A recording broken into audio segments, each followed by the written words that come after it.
So the topic for the sixth and final panel this afternoon is the future of FinTech. So please allow me to introduce the moderator, Mr. Hassan Al-Jabri, the Vice Chairman of Dar Altamleek. Take the stance, please. Thank you.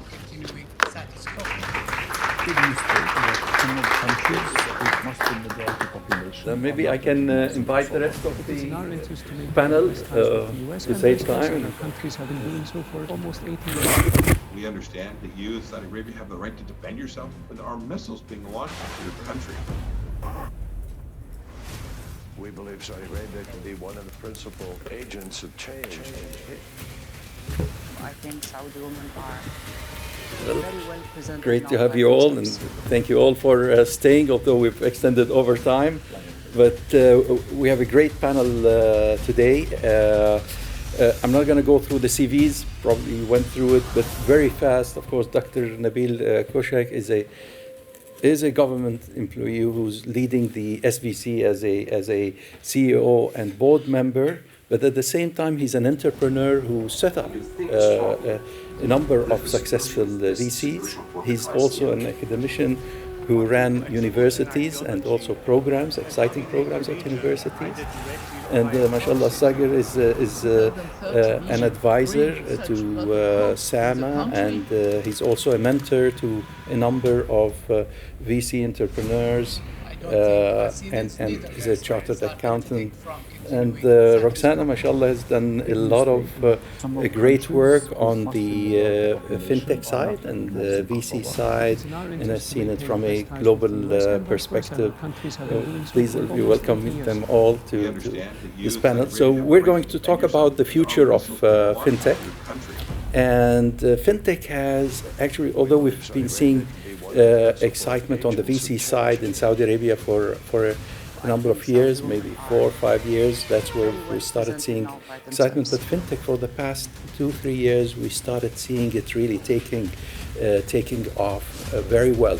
And as a matter of fact, this year, for the first 6 months, it has exceeded all other sectors in number of transactions. We've had 17 transactions since the beginning of the year, although it's not the largest in terms of in real terms.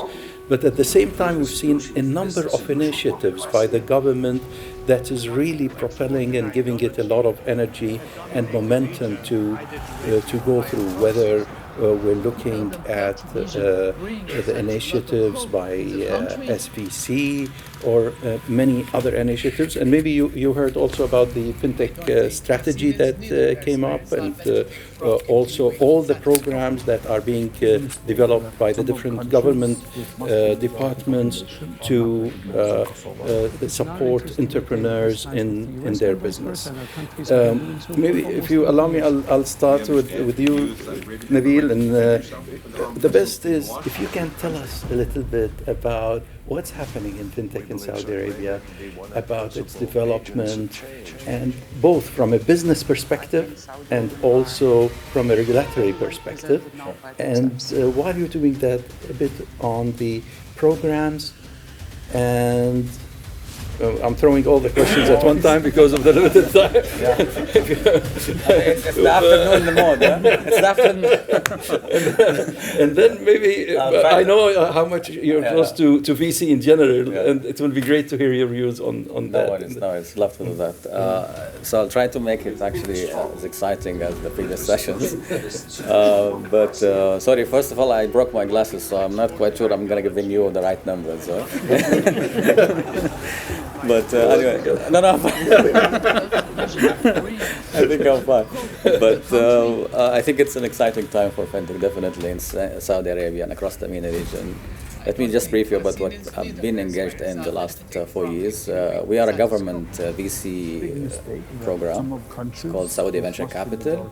We are similar to the Enterprise Capital previously at the SME Bank, and then the investment part of the British Business Bank, and also the Patient Capital.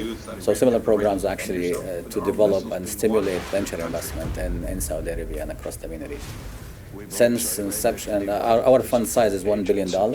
Since inception, we have backed 30 funds and 5 angel groups, and we cover actually from pre-seed to pre-exit.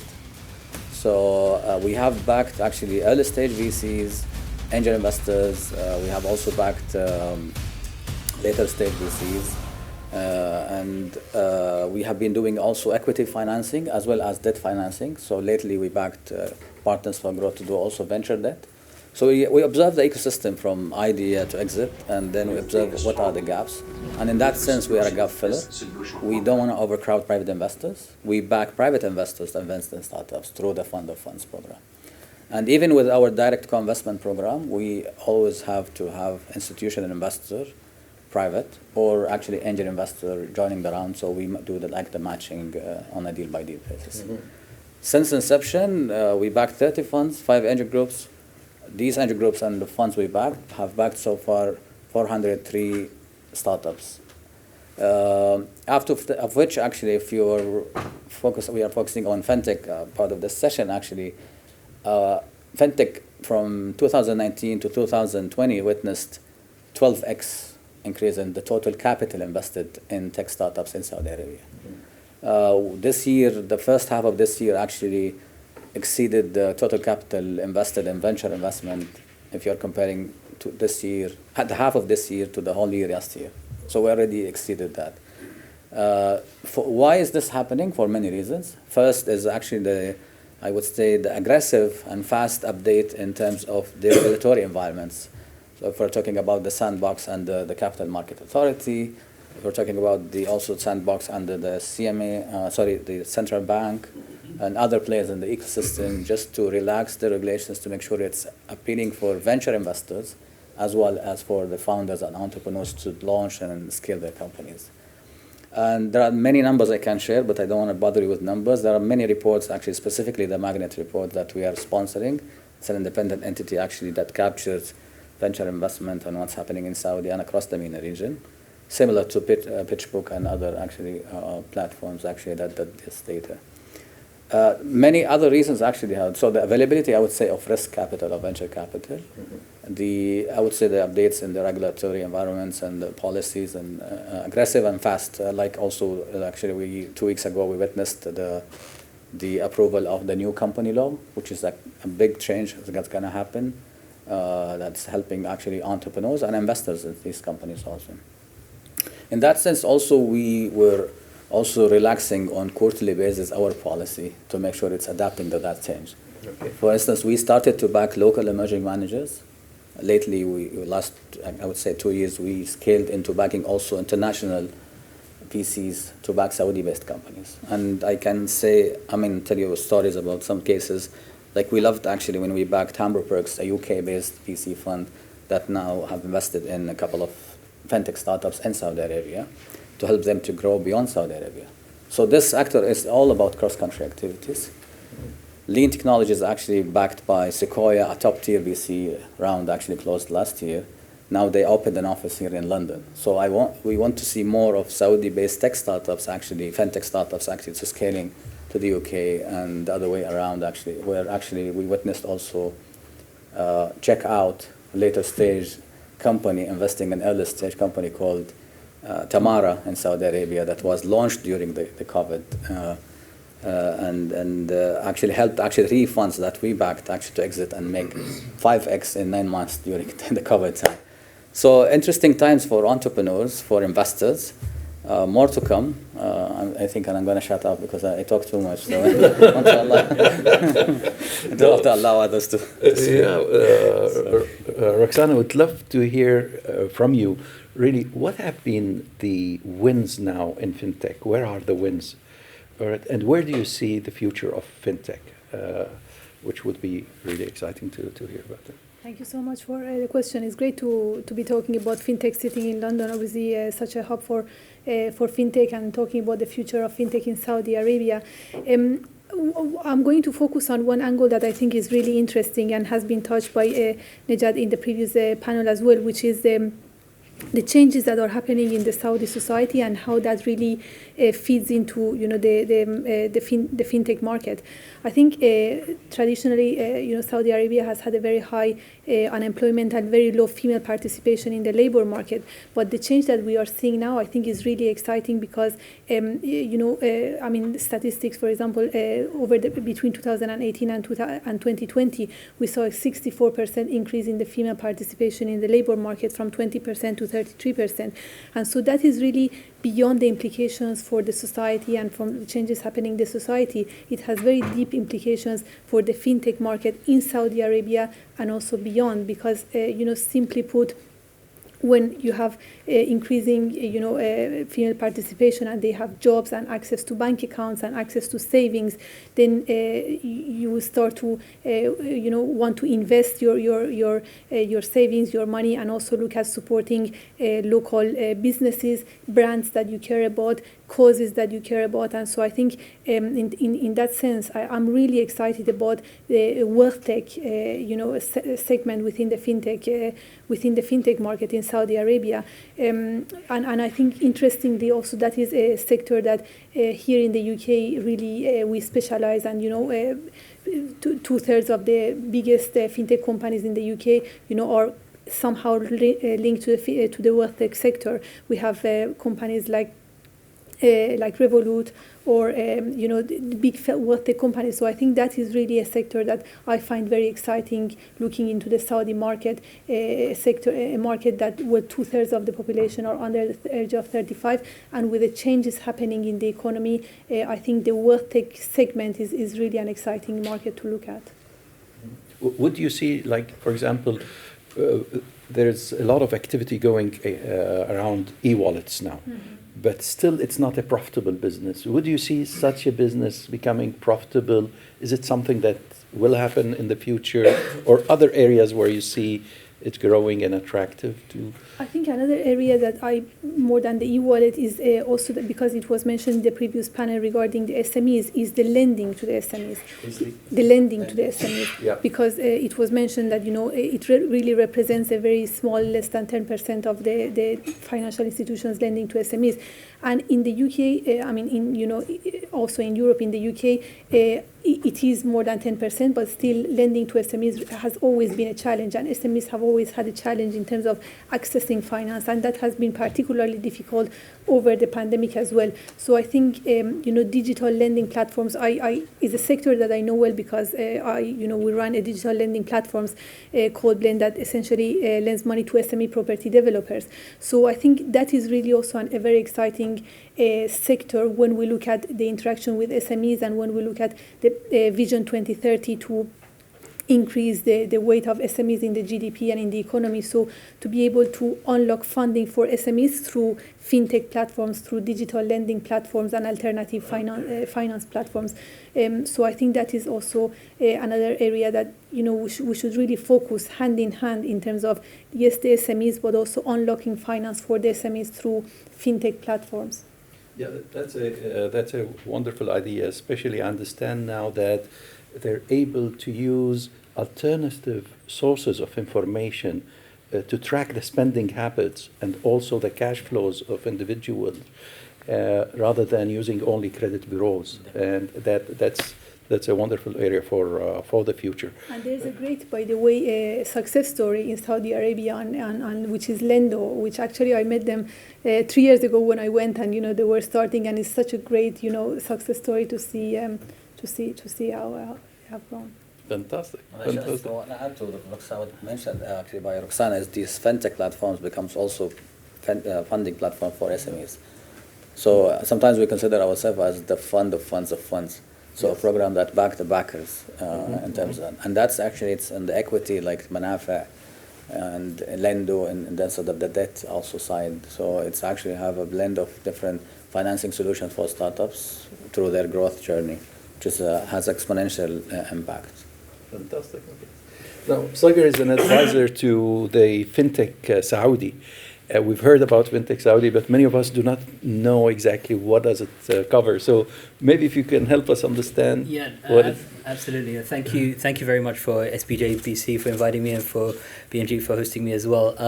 So FinTech Saudi, so just to give you a bit of background, I've been involved in the project from its inception. So from 2016 onwards, we've seen a massive interest in fintech, in growth. And really the story starts for FinTech Saudi in April 2018. FinTech Saudi is an initiative which was launched by the Saudi Central Bank and the Capital Markets Authority to support the growth of fintech activity in the kingdom.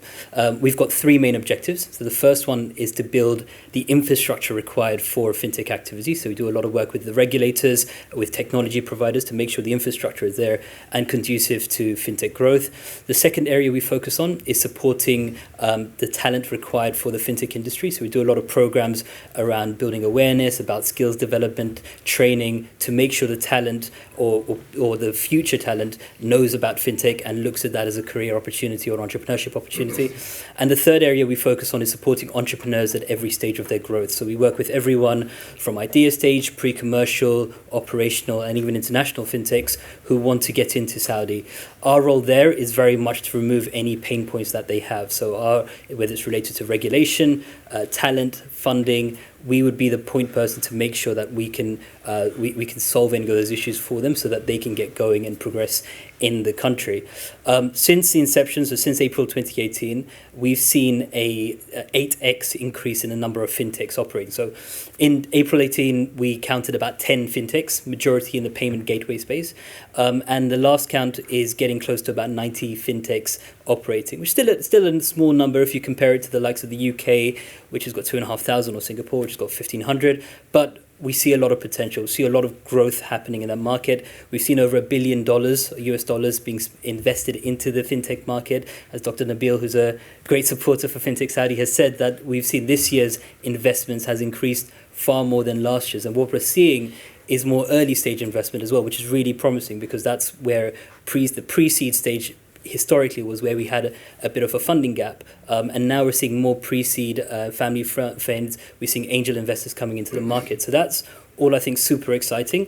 The big news this year, so on 22nd of May this year, the Council of Ministers approved the national fintech strategy. So this is really taking what FinTech Saudi has been doing to the next stage, to the next level, and looking at how Saudi Arabia can become a global fintech hub. So now the fintech national strategy is a pillar under the Financial Services Development Program, and it's a cross-government sector. So there's a super focus from everyone, including MISA, Monshad, CMA, SAMA, FinTech Saudi, all around supporting fintech and across a few different drivers related to talent, technology infrastructure, supporting fintechs, collaboration, and I'm sure there's a few investment and a few others which I can't remember right now. But that, I think, is going to propel Saudi to the next stage of fintech development. And I think the future for fintech in Saudi is, which this panel is about, is super interesting. I think it's super bright because we are seeing a huge amount of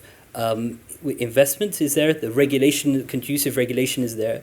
But I think the biggest interest, the biggest things, and this goes back to what Roxana said about opportunities as well, the biggest opportunities I see in the fintech industry in Saudi is it's an inclusive fintech industry, in the sense that we are seeing companies from telcos, STC, Zain, we're seeing companies from real estate, we're seeing companies from retail, from tourism, all looking at fintech. So fintech is not just about developing the financial services, it's now how can we incorporate financial services into these different sectors.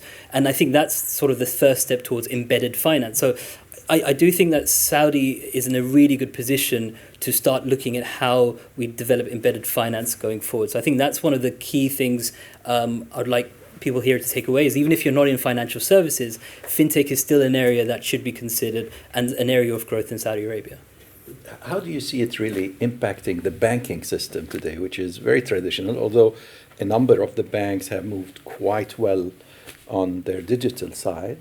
However, how do you see fintech impacting these Great question. We're seeing a lot of changes in the banking sector. You've seen some mergers over the last few years, and now you're seeing STC, D360, Saudi Digital Banks. So you're seeing the development of these next generation of digital banks. So I think what we're seeing is the banks the banks have sort of learned from what's happened in other markets. So being Saudi being a little bit later stage development to Europe and US, the banks have learned not to really look at fintechs as a threat, but look at more collaboration. And we've seen quite a bit of collaboration between the banks and fintech companies in terms of looking at developing partnerships and joint ventures and developing models. And I think the digital banks which are coming in now, that's going to be even more disruption as well. So I think there's a collaborative, competitive sort of nature for them, which would just drive innovation and ultimately give consumers a better service.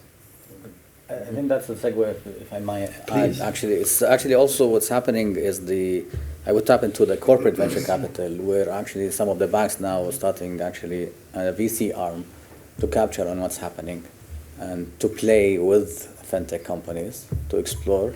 At a later stage, they might acquire them, but at the beginning, to have a minority stake and to invest in them. So I know like Riyadh Capital already have their fintech fund that is launched actually 2 years ago, and then now they're starting in fintech companies. We have also seen, like, I know it's another financial sector, but also Booba Ventures launched their corporate VC arm. So a lot of corporates, family offices now launching their corporate VC to capture on what's happening. The other way is actually, so they have this newly launched digital banks, then one stream, banks trying to interact with these startups, fintech startups actually that they're disrupting their actually business models. And then they acquire, they merge, they do M&A activities with them. But I think that's a smart move now we're seeing it. The first actually VC that's independent, not of corporate, actually VC, fintech focused fund launched last actually year that we anchored, which is Venture Souq, actually that is focusing on fintech. But I think now the maturity level in terms of understanding on how to tackle this traditional, conventional corporate banks with these disruptive, innovative fintech startups, which is an interesting synergy that is now being created to capture on what's happening. Absolutely. Doctor, where do you see the future of fintech? Now, I know when I say future, I know it's moving very, very fast. So 6 months may be quite different. 2 years will be a lot different. Probably we cannot even imagine what's going to happen in 2 years. But from your viewpoint, where do you see this going? So my quick answer, I don't know, to start with, because always technology keeps surprising us on what's happening. Like now we're seeing like AI, blockchain, cryptocurrency, the metaverse, and all these new disruptions happening. I think it's gonna do a revolution in this sector because it has been gothic and conventional for a long time.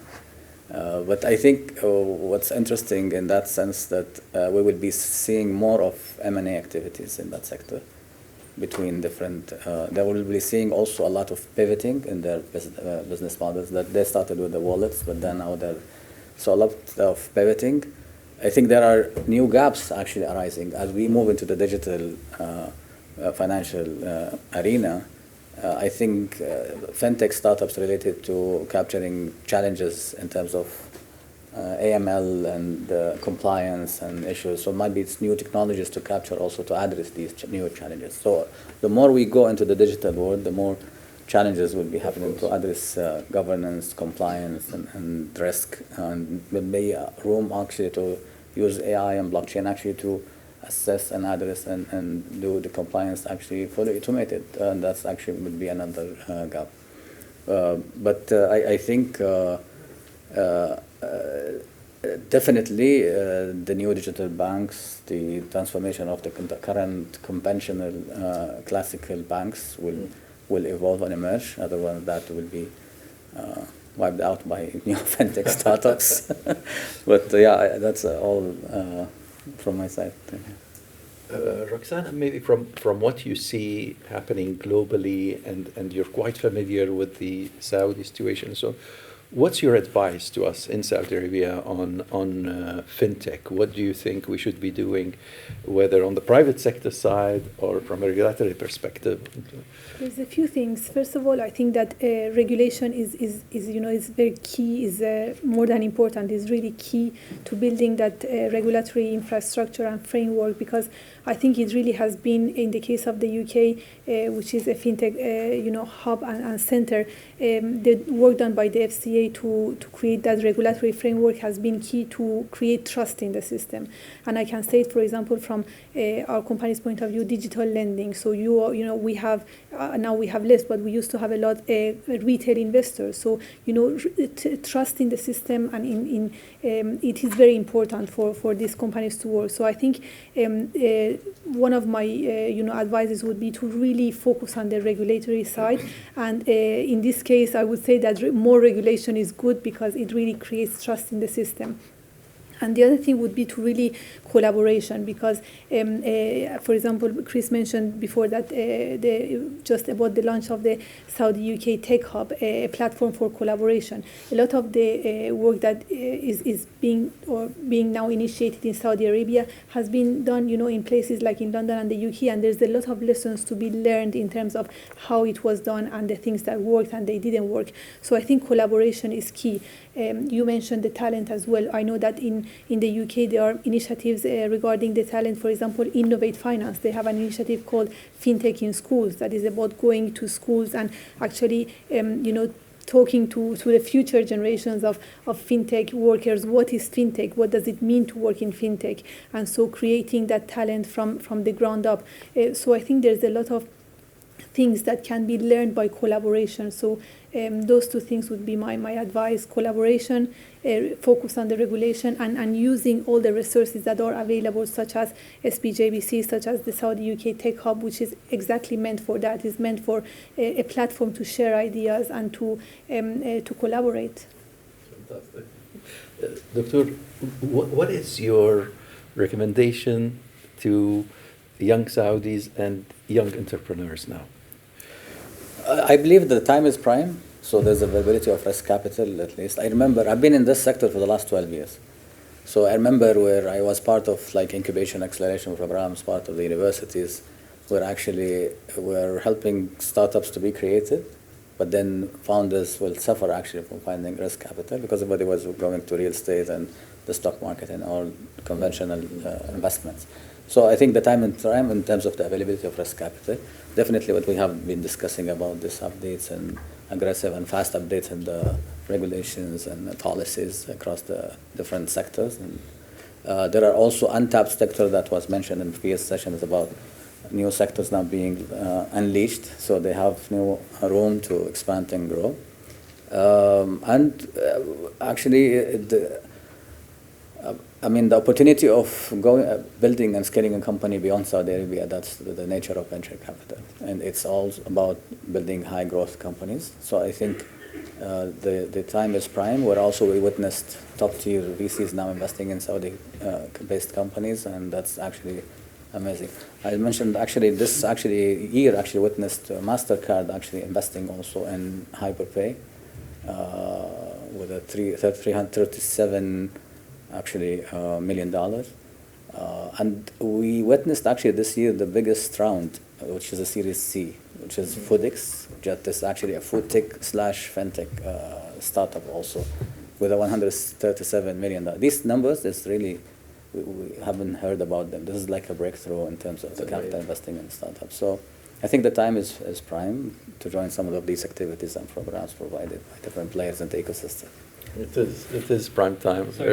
Yeah, please, any last comment? Just at the point around talent, I think a key differentiator is the people in Saudi, more so than any other market I've seen in fintech. If I look at some of the programs that FinTech Saudi runs, so we run a lot of programs around incubators, accelerator programs, entrepreneurship boot camps. We run an internship where we connect, we act as a marketplace between university students or fresh graduates which want internships at fintech companies in Saudi. So we have around 300 places available at fintech companies, and to date, we have 25,000 applications for those 300 places. We just ran a 9-week training program over the FinTech summer sessions. We had 8,000 people which joined those sessions. These numbers are massive compared to anywhere else which we're seeing in the FinTech hub. So I think going back to talent, the passion, the hunger is there. We're trying to capture as much as we can for the fintech industry. And if we think about where these people will be in the next 5, 10, 15 years, and if they continue on this journey, I think we're going to see some very exciting things. Great. Go ahead. Roxana, any last comments you'd like to raise? No, just mentioning that really when I look at the fintech market in Saudi Arabia, it is really exciting. There's a lot of talent, there's a lot of ideas, and I think what is most important as well, there's a support, from the highest level to really support this market, and the regulatory support and the support to really make it a success story. We already have seen success story, yes, a lot of opportunities. I would promise Roxana one thing, so if I might add to mention what's happening in terms of women participation in that scene, specifically venture capital.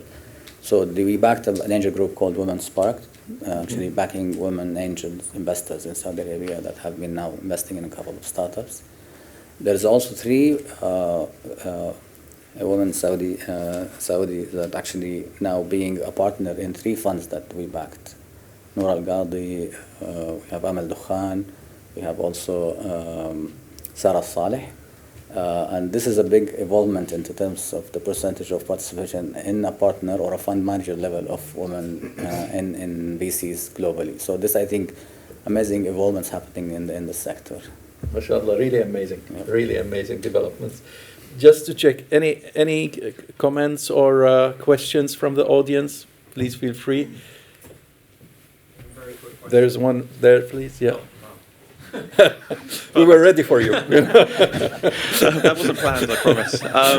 Really quick question. Coming back to the regulatory sandbox concept. So I'm launching a global insurtech and fintech company, and we have some exciting products that we are launching. But this would perhaps be the perfect place to explore and perhaps see if there might be potential for partnerships. But how does one apply perhaps to get to be part of the sandbox? The first thing I'd say is we have developed a tool, a fintech regulatory assessment tool, where you type in what you do and it will tell you who you need to be regulated by, what are your regulatory options, and then what is your path to regulation. So depending on that, I'd suggest using that tool. It's on fintechsaudi.com's website. You'll be able to see it there to start with. In terms of applying to the sandbox specifically, the sandbox works on a cohort basis. So at certain times throughout the year, they will open up for applications. And from the applications they receive, they will select a certain number of fintech activities to then take into the sandbox, where they will then monitor and evaluate those companies to then develop the regulations. So that's, I hope that answers your question. Brilliant. Thank you, and wonderful panel. Thanks. Thank you. Thank you. So I have a question regarding the sustainability of these regulations around fintechs. Fintechs, they always have new concepts, like you mentioned, open banking, buy now, pay later, that might use like sensitive information, all of that. So why do you think SAMA will keep backing these fintechs? So I don't know if I may actually. In terms of, we have seen most of the fintech startups globally actually have been pivoting through their journey from idea to exit. So, but I think that's the norm of venture. That's why we back, angel investors and VCs always back great teams, great founders, entrepreneurs, where they can have this agility to change and update as the market dynamics change. But I think I can't agree more that this is an evolving and emerging sector globally, where actually founders will pivot to the business model along the journey to find the right actually product market fit, but also it all keeps changing globally. Yeah, I think the only additional thing I'd add to that is SAMA has in the past been said they're too conservative in terms of supporting fintech activity. And I think that's been a really good thing, because they've been able to see how things have evolved in other markets and take that knowledge and build things in. And the fact they are taking a lot of time and effort around building the right open banking regulations, looking at how they regulate buy now, pay later, and waiting for groups and coordination with groups like Sadaya, for example, to look at data protection laws, I think all of that will lead to support. But I agree with you that with more technology, we're always opening ourselves up to more risks, and that creates opportunities for more innovation in solving those risks as well. And keeping the right balance is not easy, because we have been criticized that you are relaxing the regulations for fintech startups. So it's the other way around. But I think we need to have this balance, actually, very important. Makes sense. Thank I you. think there is one question there, and then we'll come back here. Assalamu alaikum. I think this session has been very useful in terms of the information you shared. Question I have is to do with e-money license. do you have something similar in Saudi Arabia to compensate? Because applying for a banking license requires a lot of regulations, and it's a very lengthy process, even in UK as well. But do you have something similar? Yeah, so in February 2020, the payment law was released, and under that we've got the PSP license, where you can get an e-money. It's a micro or major license depending on what activities you want to do. Thank you. You're welcome. One last question here, I think. It's a very simple question. What's the forecasted market cap for FinTech Saudi? So you mean the fintechs in Saudi? Yeah. It's a simple question, but it's a difficult one to answer. We don't look at we don't have a sort of a metrics around market caps. What I can tell you is we keep a database of every fintech company looking in Saudi. That database is getting to about 600 fintech companies, out of which 90 fintech companies are operating. So the other ones are at idea or pre-commercial stage. They haven't got to operational yet. Yeah, and one way to do it is actually to do a bottom-up analysis in terms of the portfolio of these fintech companies, but that's going to take maybe a few days. It's evolving. It's evolving exactly. Very fast. Very fast. Yeah, but it's Very needed. Yeah, I interesting. can't agree more. Yeah. Well, thank you very much. That was a great discussion. Really appreciate it. Please help me thank the panel.